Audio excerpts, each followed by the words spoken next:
నమస్తే. ఇప్పుడు మీరు చూడబోతున్న వీడియో ఖచ్చితంగా మీకు ఉపయోగపడుతుంది, నచ్చుతుంది కూడా.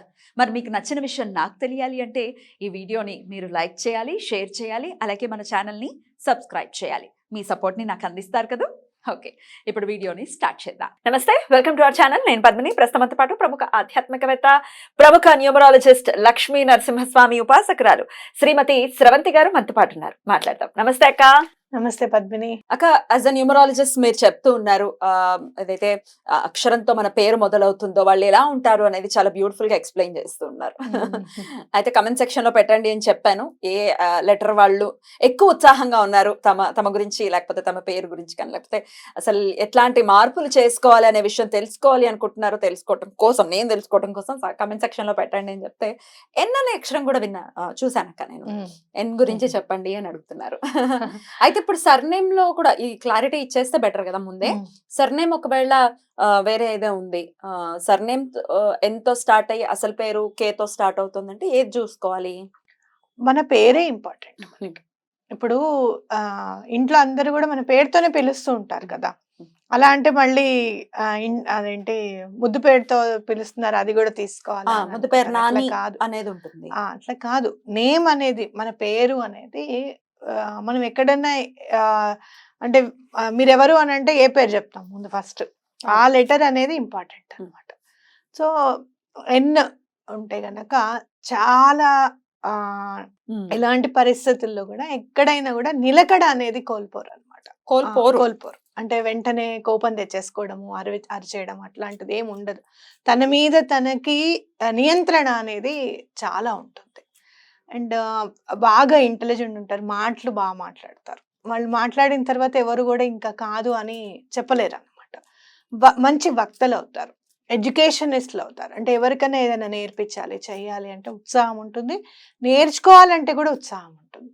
ఎలాంటి సమయాల్లో అయినా కూడా, ఎలాంటి పరిస్థితుల్లో అయినా కూడా మౌల్డ్ అయిపోతారు. ఎలా అంటే ఈ పరిస్థితుల్లో మనం ఇలా ఉండాలి అంటే తను మౌల్డ్ చేసేసుకుంటారు అనమాట. నాకు ఇది కాదు, నాది ఇది, ఈ పని నాది కాదనో, లేకపోతే ఇది నా వ్యక్తిత్వం కాదనో అలా ఆలోచించరు.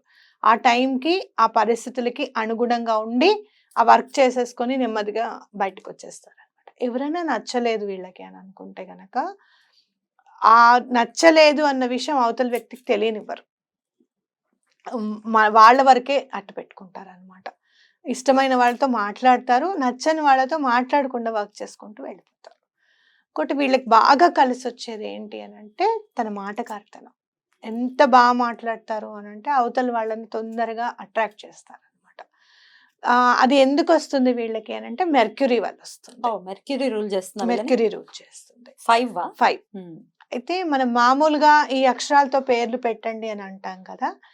అంటే మనకి సాధారణంగా నా అని వస్తుంది కదా. వాళ్ళు అనురాధ నక్షత్రం వల్ల ప్రేరేపితమై ఉంటారు అనమాట. సో అనురాధ నక్షత్రము అనగానే శని భగవానుడు వాళ్ళు ఎట్లా అంటే డిసిప్లైన్డ్ గా ఉండాలని కోరుకుంటారు. వాళ్ళు ఎలా డిసిప్లైన్గా ఉన్నారో అవతల వాళ్ళు కూడా అట్లనే డిసిప్లైన్గా ఉండాలని అనుకుంటారు అనమాట. దానివల్ల ఏమవుతుందంటే ఎక్కువగా ఫ్రెండ్స్ ఉండరు, చాలా లెక్క పెట్టి ఉంటారు ఫ్రెండ్స్, వేళ్ల మీద క్లోజ్గా ఉంటారు. అయితే వీళ్ళు ఏంటంటే వీళ్ళు ఎలా ఉంటారో వాళ్ళు కూడా అలానే ఉండాలి అని చెప్పడంతో అవతల వాళ్ళకి నచ్చదను. అంతే కదా. అందులో డిసిప్లైన్ అంటే కష్టం కదా. డిసిప్లైన్ అంటే జోలికి రా. ఇంకోటి ఏమో వీళ్ళకి ఆధ్యాత్మికంగా కూడా ఎక్కువగా క్వాలిటీస్ ఉంటాయి బికాస్ ఆఫ్ దిస్ సాటర్న్ పేరు వల్ల కూడా. అయితే మెర్క్యూరీ ఏంటంటే దండం పెట్టుకుంటాము, ఎక్కడ ఎంతవరకు దండం పెట్టుకుంటామో అంతవరకే అనేది ఉంటుంది అనమాట. దానివల్ల ఏమవుతుందంటే ఆధ్యాత్మికంగా ఉన్నతి రావాల్సిన చోట ఆగిపోతూ ఉంటుంది. మనకు ఉంది, మనకి భగవంతుడు ఉన్నాడు, దండం పెట్టుకుంటున్నాం, చాలు మనకి ఇచ్చాడు దేవుడు, తింటున్నాము హాయిగా ప్రశాంతంగా 5,000 నోట్లోకి వెళ్ళిపోతున్నాయి కదా, ఇంకా దేని గురించి తాపత్రయపడాలి మనము అనే ఆలోచన వల్ల ఒక్కొక్కసారి ఏమవుతుందంటే మెట్లు ఎక్కడం ఆగిపోతుంది. అది మార్చుకోవాలి. అంటే వచ్చిన ఆపర్చునిటీని వెంటనే అందుకొని ముందుకు వెళ్ళడము, ఇది ఇంకా ముందుకెళ్ళాలి, ఇంకా పైకి రావాలి, మనం ఇక్కడితో కాదు మనం ఆగిపోవాల్సింది. అది స్పిరిచువల్ గా కానివ్వండి, జీవితంలో కానీ, లౌకికంగా కానివ్వండి, ఎక్కడైనా కూడా అది మార్చుకుంటే చాలు, చాలా ముందుకు వెళ్ళిపోతారు అనమాట. తల్లిదండ్రులు అంటే చాలా ఇష్టం ఉంటుంది, వాళ్ళకి ఎట్లా చేయాలి, వాళ్ళని ఎలా మనం చూసుకోవాలి అనేది ఒక ప్లాన్ ఉంటుంది వీళ్ళకి. ఆ ప్లాన్ ప్రకారంగానే చేసుకుంటూ వెళ్తారు. బ్యూటిఫుల్ అక్క, బ్యూటిఫుల్. వీళ్ళు ఏ దైవారాధన విశేషంగా చేసుకోవాల్సి ఉంటుంది అక్క? విష్ణుమూర్తికి సంబంధించింది, ఎందుకంటే బుధుడు కాబట్టి విష్ణుమూర్తికి సంబంధించిన అవతారాలన్నీ కూడా ఏదైనా మీరు తీసుకోవచ్చు. విష్ణు సహస్రనామం పఠిస్తే కూడా చాలా మంచిది వీళ్ళకి. అంటే వీళ్ళు ఏంటంటే ఏదైనా చెయ్యాలి అని అంటే ఇది ఎలా పని చేస్తుంది, ఇది ఎలా మనం పని చేయాలి దీంట్లో అనేది ఒక ఆలోచన ద్వారా వీళ్ళ ప్రాబ్లమ్స్ సాల్వ్ అయిపోతూ ఉంటాయి.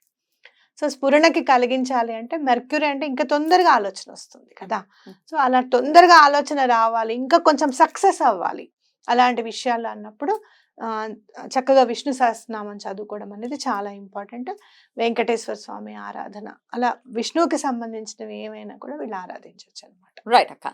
అయితే ఇప్పుడు ఆన్ దిస్ నోట్ నేను కాంట్రడిక్ట్ చేస్తున్నా అనుకోకండి, ప్రేక్షకుల కోసం అడుగుతున్నాను. మీరేమో న్యూమరాలజీ చెప్తున్నారు, ఆస్ట్రాలజీ చెప్తున్నారా? న్యూమరాలజీ చెప్తే ఆస్ట్రాలజీలోకి వస్తున్నారేంటి అన్న డౌట్ రావచ్చు, దానికి మీ ఆన్సర్.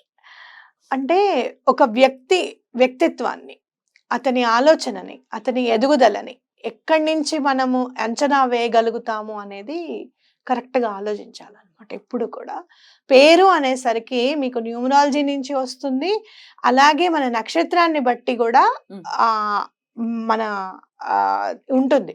ఇప్పుడు స్రవంతి అని అనుకో, హస్త నక్షత్రానికి సాతో పెట్టాలని పెట్టారో, లేకపోతే వాళ్ళు అసలు మామూలుగా మా నాన్నగారికి ఆ పేరు చూడంగానే నచ్చిందని పెట్టారో, కానీ ఆ పర్టికులర్గా ఏదైతే మనం పలుకుతామో ఆ నక్షత్రం యొక్క ప్రభావం కూడా మన మీద ఉంటుంది. ఇప్పుడు నీ నక్షత్రం కృత్తికా నక్షత్రం, కానీ పా అనే అక్షరంతో ఎక్కువగా రిలేషన్ ఉన్నది శని భగవానుడికి. ఆయనకి డిసిప్లిన్ ఇష్టం.